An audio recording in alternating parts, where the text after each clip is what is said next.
Welcome to Nonprofit Program Planning and Evaluation. I'm Charles McElvey, and this is Lesson 6, the Kellogg Logic Model. There's several learning outcomes for this lesson, the first of which is you're going to be able to assemble the necessary resources that facilitate the program's interventions and activities. The second outcome is you'll prescribe your outputs that provide the evidence the program delivered to services attended. Now, this is a new component. You did not have this in the theory of change.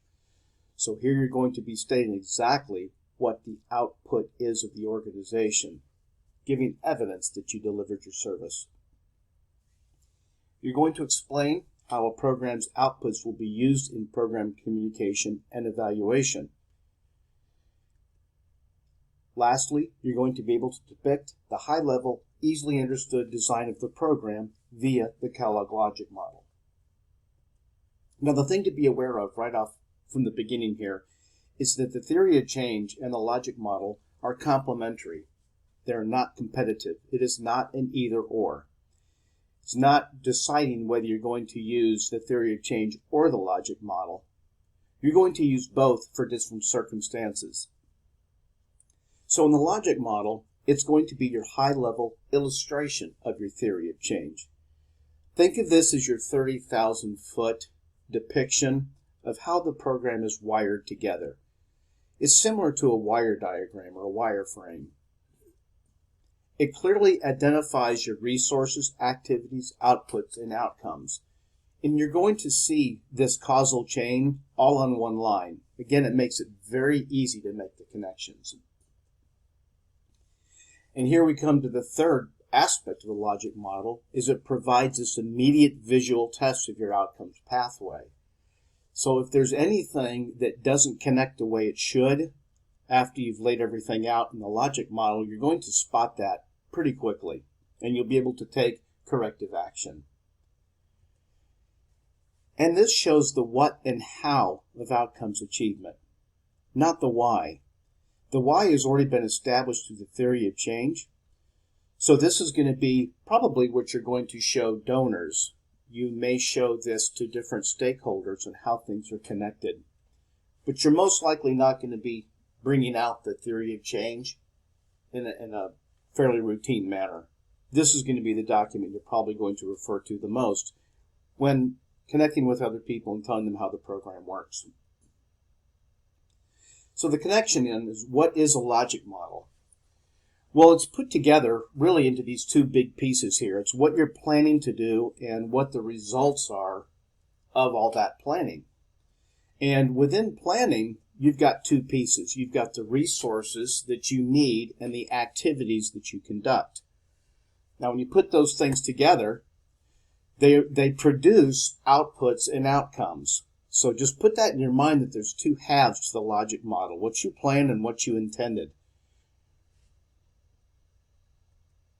The resources are used to conduct your activities.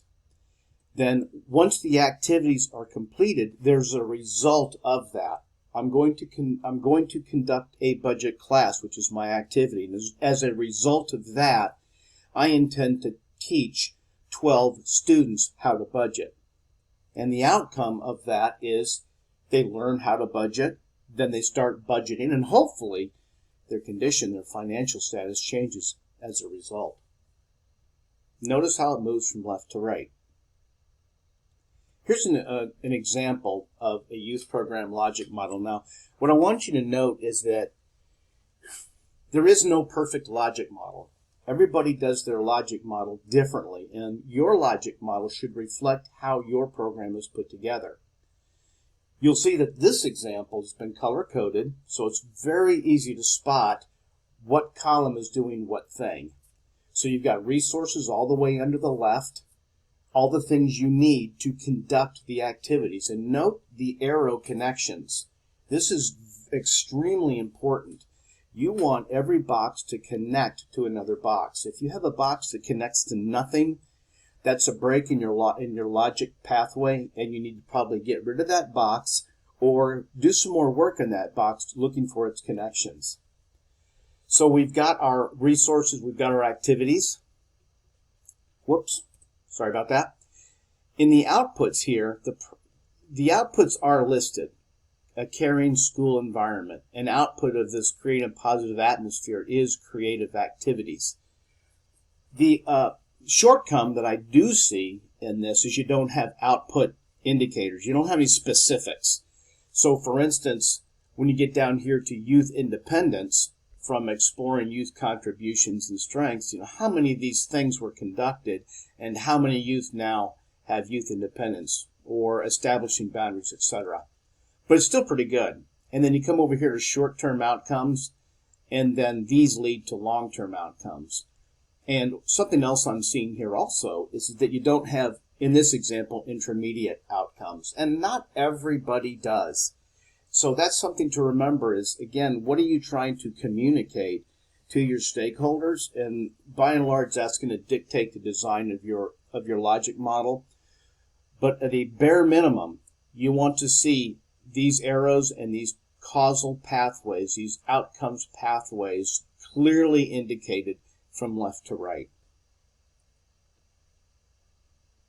Here's another example. This is probably more in keeping with what many of you are used to. So this fictional program called Safe Secure, and the purpose here is participants will begin resolving barriers, preventing them from being successfully housed. Now let's start over here on the very left side. We have these different resources, and these different resources are used to conduct these activities. And if we can combine these resources and activities, these should be our outputs here.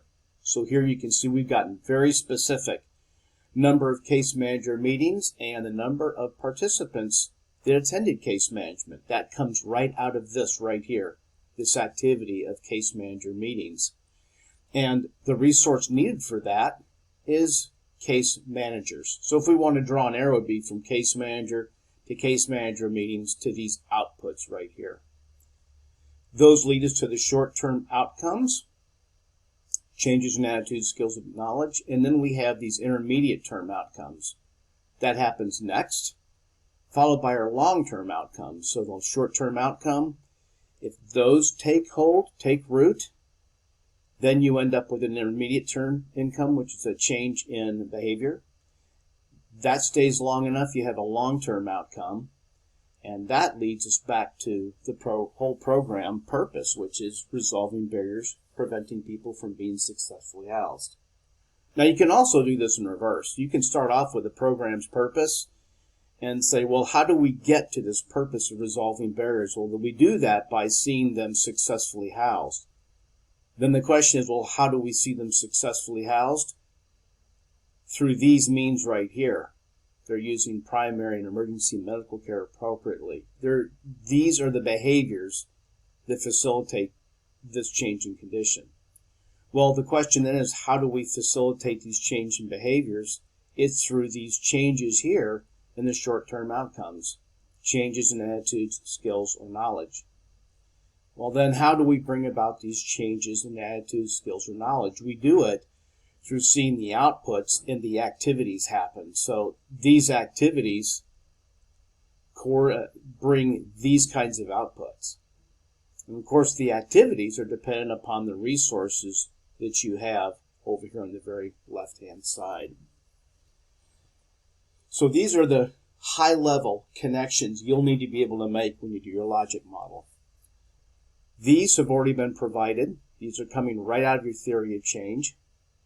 And these are going to come out of your theory of change as well. The only thing new really here is your outputs. So let's do a quick review of your short, intermediate, and long-term outcomes. Short-term outcomes, attitude, knowledge, skills. Now there's a couple more that go on with this. I just like these together because I can put them together pretty easily to come up with ASK, A-S-K, attitude, skill, knowledge. Pardon me.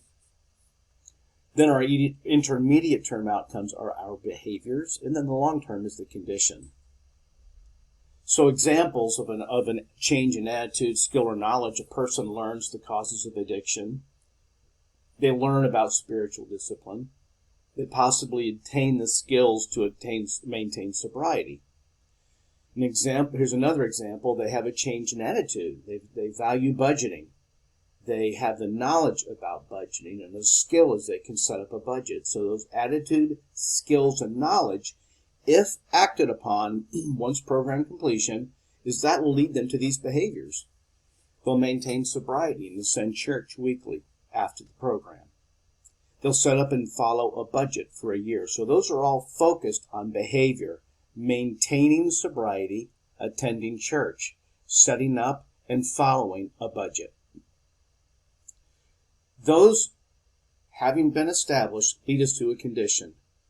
Now a person is employed, actively following God, sober with stable housing 2 years after a program. Or in the case of budgeting, maintains stable housing and job and increases savings after 2 years, partially through effectively following a budget. So this attitude, skill, and knowledge begets the behavior, which begets the condition. So A, B, C. Attitude, skill, knowledge brings forth change in behavior, brings forth change in condition. So again, it's a very quick way to check the connections. Another thing when you're looking at resources, let's just review that quickly. I'd like to address this again in the logic model because it's important when you're talking about a high-level depiction that you're able to at least demonstrate where you're getting the resources to maintain the different activities. So when you're looking at outside programs, outside materials, the question to ask yourself is how closely aligned does the material align with your values? Now, when it comes to something like social studies or mathematics, the values alignment is not as important, right? Because math is math. 1 and 1 equaling 2 is the same in church, it's the same as it is outside of church.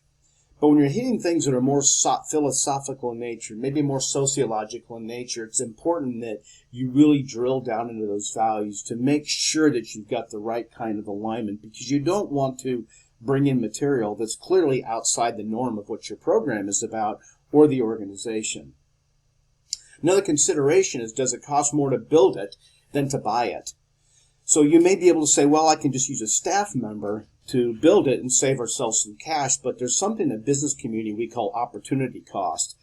And that is what is it actually going to cost me to do this? So if you have an individual that's devoting 8 hours a day to program operation, and then you task them to do a different process, well, now you've taken time away from what they were hired to do in the first place. So you are paying for it, and it could be that you may pay for it in attrition as you've asked less people to do more. So that could be problematic. So how soon does a material need to be delivered? If you determine it's a program you want to launch right away and you think you want to build it, those two may not match. You may have to go out and buy something off the shelf or something somebody has already created in order to get this thing launched more quickly. The next is build or buy significantly improve the quality of the offering and better address needs. So if you can build it and significantly improve quality over what you could buy, then I say do it. But if you're going to build something that doesn't add a significant amount of improvement over what you could buy, I'd say probably not be such a great idea. So think about that as you're identifying how to resource the program. Can you buy a license or unlimited use? Do you have to continue to pay? So an example of this would be like if you're going to be teaching Microsoft Office User Specialist training, for instance, and you need a site license for each computer or each user. You need to consider that for how many computers you buy. Maybe it's better to buy just one big package than to buy a bunch of licenses. And then how hard is it to build? And do you have the resources to build it? So I alluded this back to opportunity costs up here. These two do connect. And then lastly, is there a relational advantage to developing or delivering the material yourself? So when I say the relational advantage, it's that, if you're in relationship with an organization, it may be to your advantage to have that organization do it, because it makes the relationship between your two organizations stronger, more apt to help each other. So that may be something to look through. So as you're considering whether to build or buy, these are just some questions that you'll need to answer when it comes to populating the resources section of your logic model. Here's some other methods here to evaluate. Is the most common domains we've seen here is with high school equivalency, education and vocational trades, addiction counseling certifications. So oftentimes when people are in rescue missions, they'll have addiction programs, and then oftentimes people that come out of those programs wish to go into addiction counseling. So this may be an area that you could grab onto as far as certification. And then some missions actually have vocational trades. So for instance, food or ServSafe, food handler certifications, those types of things are going to be the most common thing you want to go out and probably buy off the shelf. And the same thing with high school equivalency, the GEDs. There's a lot of prepackaged materials out there. And then examples where you can draw from is community colleges, VOTEC schools, state training, and then even City Vision University. So the places you can grab the off-the-shelf stuff to populate your program. And evaluation considerations. The big thing is convenience, values alignment, effectiveness, costs, and risks. Keep all those in mind as you're thinking about building your program. Your whole program is what are all the components that are part of that program, and then beyond the component, also known as activities, how are you going to develop all the curriculum materials for each one of those activities? So all those have to be factored in. And again, when you use a logic model, you can see a very high level of connection. And here's rescuemissioncurriculum.org. You'll find materials there. You'll also find them at City Vision Institute. And the difference is that City Vision Institute, it's an actual college course that they can take for credit if they so choose. Something I want to point out here is what's called the Continuum of Care. So as you're laying out your logic model and you're thinking through your activities, remember that each one of the activities should have a component or a role to play in the outcomes. And the Continuum of Care came out of medicine. From there, it ended up into addiction, and now it's working its way into social holistic programs. Pardon me. So, for instance, this organization, as they look at all these issues that go around chronic and episodic homelessness, they've been able to tap into these different areas to build their program. These are all resources. So affordable and permanent transitional housing. There's an organization that provides that. This detox center, they provide that service. Recovery mentor program, etc., all the way around the wheel. Sorry. One thing I wanted to point out, the Continuum of Care, is not only is it a treatment strategy, but it's also a large program that's sponsored by the Department of Housing and Urban Development. Now, the Continuum of Care is basically you go to a geographic area, and you have this board. This a volunteer board is comprised usually of members for the different social service organizations. And those could be anything from police departments to fire departments to homeless shelters, etc., etc. All these different organizations can be on this board. And what happens is this board collectively agrees to work on chronic and episodic homeless. So that is the common denominator. And then collectively, these different organizations will assemble grant requests that get funneled through this Continuum of Care, this geographically owned Continuum of Care, that then goes up to HUD. And then the Housing and Urban Development, they send funds back down to the geographic Continuum of Care, and then from there, funds are dispersed out to the different organizations. So this is a very high level of intervention. This is a systems level. This is impact. When you're talking Continuum of Care, you're really talking along the area of probably 5 to 10 year type of impact versus, working with an individual and a long-term outcome for them may be 1 to 2 years or even 3 to 4. So this is high level intervention. So here's an example of a local continuum of care through the Atlanta Rescue Mission. So they have this community living programs and service. That's how they work it now. But they're shifting towards this function, which is, no, it's more about living. So this is like rapid rehousing or housing first. They start with this idea of rapidly rehousing people. And this is where the continuum of care that's out of HUD really has its basis.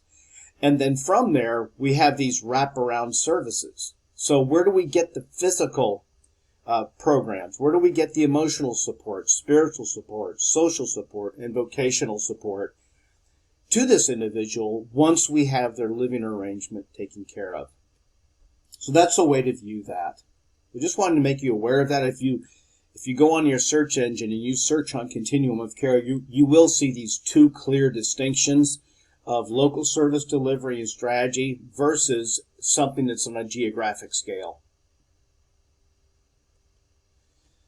So lastly, as we look at resources, documenting resources on your logic model, we have staff, and when you say staff, building is going to be probably your primary method, and then contractors you're going to buy. So staff is build, contractors buy. You're going to have more control, and this is where values alignment is absolutely crucial. So probably your frontline program staff, you're going to be building those versus buying them. Then you'll be determining, well, okay, I need to possibly outsource. So I've made the decision, I'm going to have some staff members, I'm going to outsource some help. And here's where you really do think buy. Adding capability with possibly more efficiency and less control. Now, probably the two biggest places we see outsourcing is going to be in the areas of healthcare and human resources, and then IT. Those are some big areas where you'll see that. Because the values alignment is really dependent upon function. You don't really need values alignment necessarily if you're talking about information technology. But if you're talking about mental health support, then the values alignment becomes very important. So be aware of that. And then the last point here is your partnerships. Now, this is the one that really depends a lot on how you interact with organizations. And the way to think about this is you're borrowing and you're adding capability with possibly more efficiency. And the control is going to be dependent upon a memorandum of understanding. So, for instance, if you're going to offer mental health, you don't have the mental health workers, but there may be a school of social work. People are getting their licensed independent clinical social workers certifications. You can work with those universities through a memorandum of understanding where your organization is staffed with those individuals that are able to provide mental health services. And here is an example of where the values of alignment is absolutely crucial to what you do in the organization. The reciprocal function is that the partner provides the function, so they're providing the mental health worker, but the organization provides the value. Now that person has a contextualized environment from which to learn as they apply their they're learning what they're learning in their program. Okay, so that is it for lesson 6, and we'll see you in lesson 7.